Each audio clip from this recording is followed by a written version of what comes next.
Hey, welcome to the range. I know there's already a bunch of videos out there on this topic, but most of them just give you an opinion as to what distance they think you should sight in at, and don't really explain why or how to compensate at other distances. Like it's all some kind of mystery and they know all about it, but you don't. So this is not rocket science. It's simple ballistics, and you need to know a little bit about it to get the most out of your rifle. So this video is different. I'm not going to tell you what distance to sight in at. What I will do is give you the tools and the knowledge so you can decide what distance to sight in at for how you plan to use your rifle. Do you want to shoot squirrels at 20 to 50 yards like I do, or beer cans at 100 yards? It makes a huge difference. And if you're hunting and shooting will be at a variety of distances, then the distance you choose to sight in at will be a compromise. You can only be sighted in dead on zero at a maximum of two distances. That would be the near zero and the far zero. And we'll talk about that more later. Everywhere else, your bullet's either going to be high or low. To choose the best compromise for you, you need to know what that bullet's doing from the time it leaves the muzzle until it hits the target. And that's called ballistics. Exterior ballistics, to be more specific. But don't panic. All you need to know is the simple stuff, and you can get that easily from any number of free calculators on the internet or even on your phone. My first scoped rifle about 55 years ago was a 22, and that may be the case for some of you. So you might as well learn some basic ballistics now, because it'll apply to any rifle you shoot the rest of your life. I consider myself a hunter, not a shooter or a gun collector. I don't have a bunch of rifles, but I've used these principles that I'm going to talk about today for hunting with several 22s, a 223, a 243, a 6mm Remington, 270 short mag, and 300 Win Mag, all the way from Wyoming to New Mexico and even in South Africa. This stuff works for all of them. So you don't need to watch me shoot targets to learn this stuff. If you don't know how to sight in a rifle, there's plenty of videos out there on that. So let's go in the house and look at some simple 22 long rifle ballistics so you can decide what distance to sight in at. Okay, as I said at the range, this video is about helping you decide what distance to sight in at.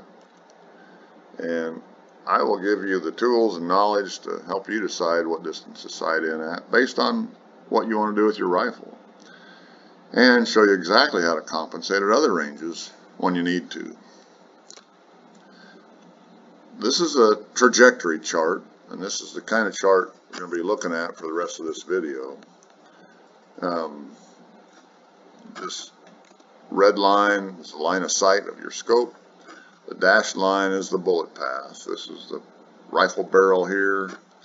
Up and down is up and down, just like in the real world, and down to the right is downrange, 0 to 100 yards.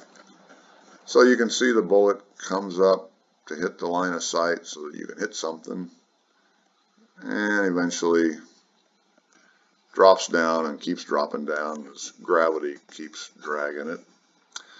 And so this is easy to visualize. This is what it looks like out in the field. The problem with this is I'm a squirrel hunter, and I want to know, in here, is this within a 1/4 inch, so I know I'm going to hit that squirrel in the head, or is this still within a 1/4 inch? So we can't really see what we want to see, the detail here. So I'm going to blow this scale up. Instead of -30 to +30, it's going to be -3 to +3. Exact same bullet path. Now it doesn't really look like you might visualize it in the field. It's a big rainbow, and the rifle barrel really doesn't angle up like this towards the scope, but the data is exactly the same as this. It's just easier to pick, like at mid-range here, we get that high above the line of sight, and that's about a 1/4 inch. I like that. So this is what the charts are going to look like. A little more about the charts. Again, this is the line of sight. It's the center of your reticle, center of your crosshairs, whatever you have. It's where you aim. It's always going to be the red line, center of their scope. Down here is the rifle barrel, bore center line. And this distance between them is called the sight height. In my case, it's 1.5 inches. I put it on here because we need to know what that is to plug it into these calculators we're going to use. 1.5 inches is very common, and it's not real critical. I mean, all you need to do is lay your rifle on its side, put a tape measure across from the center of the scope to the center of the barrel, and it should be somewhere in there. Might be up to 2 inches, might be down to 3/4 of an inch. Just get what you think it is and use that in the formulas or in the calculators. So this is what all the charts are going to look like. And if you're not interested in looking at trajectory charts to save time and money sighting in, this would be the time to exit. Thanks for watching so far. Now, if our scope and our rifle barrel are perfectly parallel and we took a shot, this is what it would look like. Gravity grabs it and pulls it down and never gets up here. And that's not too useful. Can't hit much that way. So by sighting in, we effectively angle the barrel up, or they angle the scope down a little to where these meet. And you don't see it. It's not nearly this exaggerated. It's all taken care of by the scope. But this is one way you could sight in this rifle.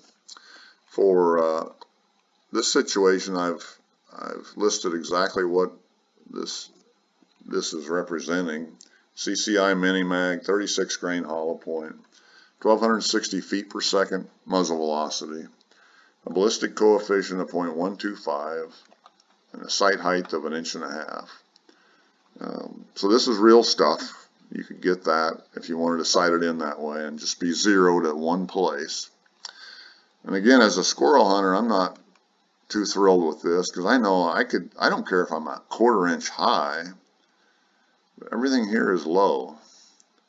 So I could get more range where I'm within a 1/4 inch if I let it go above and below, like this. So this is my preference, because if I'm interested in a 1/4 inch tolerance here, I could go from about there, clear over to there, and still hit that thing. And this is basically the concept of point blank range. The best way I've heard point blank range explained is the pipe analogy. First, we have to pick a target size. If I'm shooting squirrels, I said I was okay with a 1/4 inch above or below my line of sight. Well, a 1/4 above plus a 1/4 below is a total of a 1/2 inch. So that's going to be my target size in this example. The second thing to think about then is, imagine an imaginary pipe, perfectly straight, around your line of sight, goes on forever, with an inside diameter of a 1/2 inch. Okay? So for a bullet path that looks like this, point blank range is the distance over which that bullet path stays inside the pipe. So it enters the pipe here at about 17 yards, stays in, doesn't go out the top, stays in, and exits about 56 yards. So from 17 yards to 56 yards, in this case, is the point blank range. In other words, it's the range over which you should be able to aim directly at the center of your target and still hit it without any compensation. The question then becomes, how do we find this magic bullet path? Well, in the old days, you probably could have shot lots of groups, lots of ammo, and maybe never knew you found it. Today, these ballistics calculators can do it in about a minute. So let's pull up the one I use, and I'll show you. This is the calculator I like to use. It's just called shooterscalculator.com. It's free. It's been very accurate for me, and I've used it for quite a few years. I think all these calculators have some function called point blank range. This is a main menu pick. We pick that. We just have to fill out these blanks and it'll calculate it for us. The drag function is just best left alone at G1. It works for virtually everything. Ballistic coefficient, that's a factor that you have to get from your bullet manufacturer. I went to the CCI website for mine, and it's 0.125. It's just a factor that is used in these ballistics formulas that's related to how well that bullet travels through air, how much the air resistance affects it. It's a constant for that bullet. Then you need the muzzle velocity. Mine's 1260. That's actually what's on the package on these CCI mini mags. I have shot 10 rounds in a row through a chronograph out of my rifle, and they averaged 1258, so I consider it 1250. It's close enough.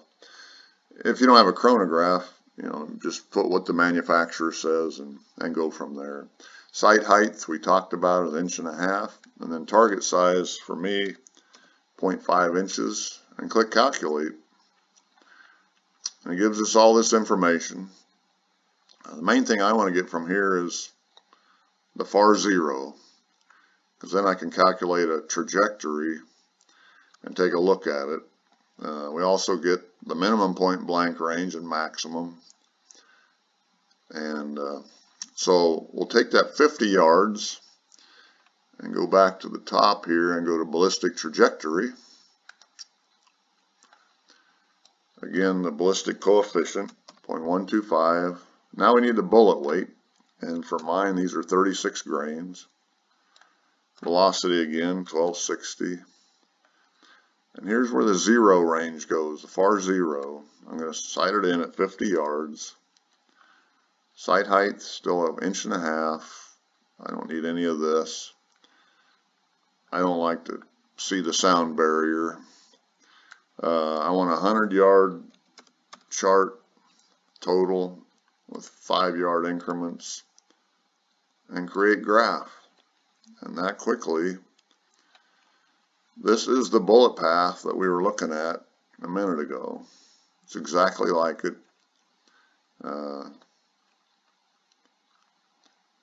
And down below here, every 5 yards is the bullet path elevation in inches.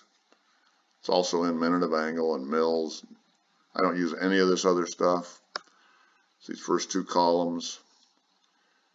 And with this, I copy and paste this into Excel and I plot it then so you can read it better for a presentation like this. But you can write it down. If you think this is going to work for you, write this stuff down so you have it when you go to sight in, so you know what you're trying to achieve. So from there, we'll go back to the presentation and see what it looks like on there. And there's that far zero 50 yards, near zero 23, and the rest of the bullet path. And here's your point blank range from here to here. That's 39 yards. That's out of 56 yards to be in that pipe for 39 yards. That's very useful. And this is probably why, for squirrel hunters, sighting in at 50 yards is very popular. But now you know why. There it's all on one chart. Point blank range. I like to call it the dead squirrel range too. So now what? Point blank range calculation is a good starting point. If you like what the calculator gives you, then you got to get to the range and burn some powder. Shoot some ammo, shoot a lot of groups, and try it out. There is no substitute for range time. You can't just calculate these numbers, take a couple shots, and assume you can hit something. So here's that bullet path data from the calculator that we calculated earlier. take this along to the range. And the first thing, most critical thing you need to do then is get that rifle zeroed at the far zero distance, whatever you have for a far zero. In this case, 50 yards. That's the single most critical thing to do if you want to make use of these principles. And that means zeroed. It doesn't mean a 1/4 inch high at 50 yards or a little bit low or a little bit high. 22 long rifle ammunition has gone up crazy in price, but it's not that expensive. I highly recommend 5-shot groups and shoot enough of them so that you know you're zeroed at 50 yards. Most scopes, I know mine, you've got a 1/4 inch click, 1/4 inch per click on the scope at 100 yards. So at 50 yards, that's only an 1/8 inch. So you can tweak it very close and get it centered at 50 yards. Probably the biggest reason I'm doing this video is because of another YouTube video that has a lot of views, but he says he sights his in at 50 yards and he proceeds to shoot a group at 50 yards out the window of his truck, which is fine. But the group appears to be at least 1 inch and probably more, maybe 2 inches high at 50 yards. And then he says, okay, we're sighted in at 50 yards. Let's go shoot at 100 yards. And so he shoots a group at 100 yards, and it's 3 inches low. With subsonic ammunition, well, the reason it's only 3 inches low is because he probably was actually sighted in at maybe 70, 80 yards instead of 50. With subsonic ammunition, there's no way you're going to be 3 inches, you're going to be sighted in at 50 and only 3 inches low at 100. This is supersonic ammunition, and it's almost 6 inches low at 100. So I just wanted to do this to get the facts out there and show how easy it is to use this data correctly. After you get it zeroed precisely at 50 yards, then I highly recommend shooting at other distances. If you're not familiar with the near zero, far zero concept, shoot at 25 and prove to yourself that, yeah, you got a zero there too, or real close. In this case, it was 23 yards. And then another thing I'd recommend is 10 yards. It's not intuitive that a scoped rifle that close is going to shoot that low. So prove it to yourself so that, you know, if you're a squirrel hunter and you happen to surprise a squirrel at 10 yards sometime and it doesn't run away and gives you a shot, you remember that you got to aim over it by about 3/4 of an inch to hit it. If you don't, you're going to shoot right under its chin every time. Trust me, I've done it once. Not anymore, but and then go the other direction.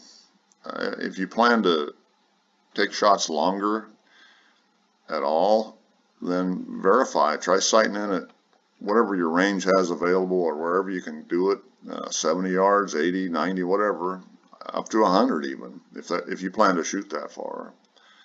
You need to shoot some good groups at those longer distances to verify that that bullet path is right for what you're shooting.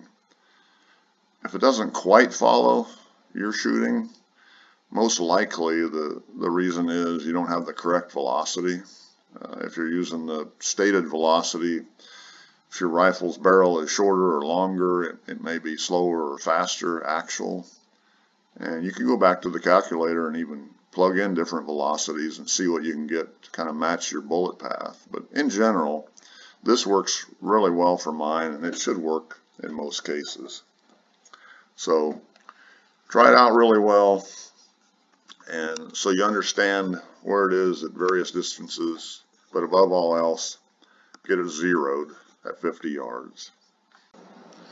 Now I said if you like what the calculator gives you. What if you don't? Well, then it's time to compromise. But you don't have to go start shooting. If you don't like a 50-yard far zero, what do you like? What do you think you might like? You want to shoot a little bit farther? We'll just plug in 60 yards.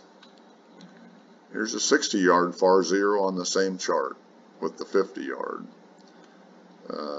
What did it gain you? Well, you got more range. You doubled your mid-range heights. So if you're shooting squirrels now, you're probably going to have to compensate a little in here. You actually got into the pipe sooner and stayed in the pipe longer at the bottom. You go out of the top of the pipe pretty significantly. So this is what the calculator can do for you, is let you do all these what ifs before you ever leave the house. And save some money doing it. Once you've decided on everything, what I like to do is tape this chart right here, right there. I highlighted this in green so I can just glance at it. I mean, I know it by now, but I know that's point blank and I don't even have to compensate. Yeah, if I'm sitting there and I got this one I think is about 40 yards, I know I'm going to shoot a little bit high. So I might just cheat under just a little bit if I can, if I have plenty of time, but in general, middle of his head and squeeze it off. And this is just a review from the chart where those numbers are coming from. The 10-yard number, go to 10 yards, up to the bullet path, 0.7 inches. The 70-yard number, up to the bullet path, 1.3 inches. I put this on here to point out, you can make these shots. I've shot one at 80 yards. There was luck involved, but I held over about this much. And the point here is, if you're going to make this shot at 80 yards, you better know he's really 80 yards. If he was really only 70, it's over an inch difference just in that 10 yards. So if you thought he was at 80 yards and he was really at 70, you probably shot over him if you held over 2.4 inches. So that's where those numbers come from. Now, I said I wouldn't tell you how to sight in, and I'm not going to assume everybody that's listening to this is a squirrel hunter, so let's pick another example right quick. Maybe you're shooting 3-inch round targets, and so you might want to pick at various distances. So you might want to start out by picking let's say a 2-inch target size, because if you pick a 3-inch target size and you have any error in your group, you could miss. So you might want to pick a smaller target size. And so let's use a 2-inch target size. If I run through the numbers just like we did, find the point blank range, find the far zero, it comes out 70 yards, and get the trajectory. It's all this purple stuff. There's the far zero, 70 yards. You'd have a point blank range of, it starts out at 5 yards. It's almost in the pipe from the beginning, but you're near zero. Your minimum point blank range would be 4 or 5 yards here. Maximum 80 some yards. So, different target size, this is what point blank range will give you.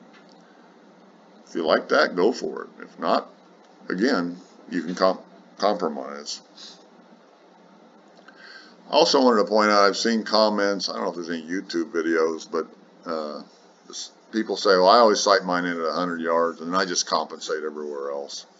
I know how to compensate, well, that's okay, but this is the rainbow that looks like.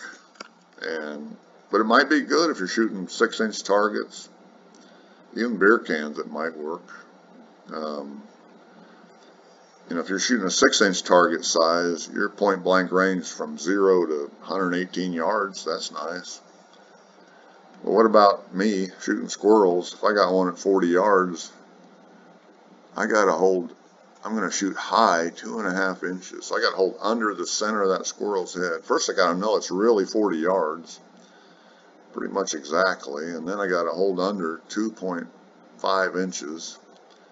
So it really is difficult. It's just not for a squirrel hunter. This is what the squirrel hunter's point blank ranges look like when you're zeroed at 100 yards. It's just almost nothing If you happen to get a squirrel this close, you could just shoot. And if you happen to get one this far, and you know it's that far exactly, you could just shoot. But not very useful, but it might be useful for somebody. So to summarize, I'm sorry it's taken me a while, but you decide what target size works for you. Calculate the min-max point-blank range, and then look at that data and the chart, the trajectory chart. Does that work for you? And if not, start compromising until you get the compromise on paper that you think is going to work. Then you must go to the range, sight in at the far zero, and it's got to be sighted in at the far zero, not kind of close or not almost or not an inch high. Verify it at some of the other distances. And if you do all that right, then you know you can compensate outside the point blank range using your bullet path table. So I hope that's been helpful. I want to leave you one more thing for these calculators that's kind of cool. Basically, I was going to buy a 17 HMR at Christmas time, and probably a good thing for me, but I went to log in on a Monday when Cabela's was going to have 10% off and said no longer available on the one I picked out, so I didn't buy it. I thought maybe I should have looked at the trajectory first. And squirrel hunting, it's kind of hard to beat this 22. I hardly ever get shots beyond this point blank range. That's where this really shines, is farther because of the high velocity. 22 mag might even be better. But the point here is you can use it even if you don't own the rifle and you're thinking about it. Take a look at this.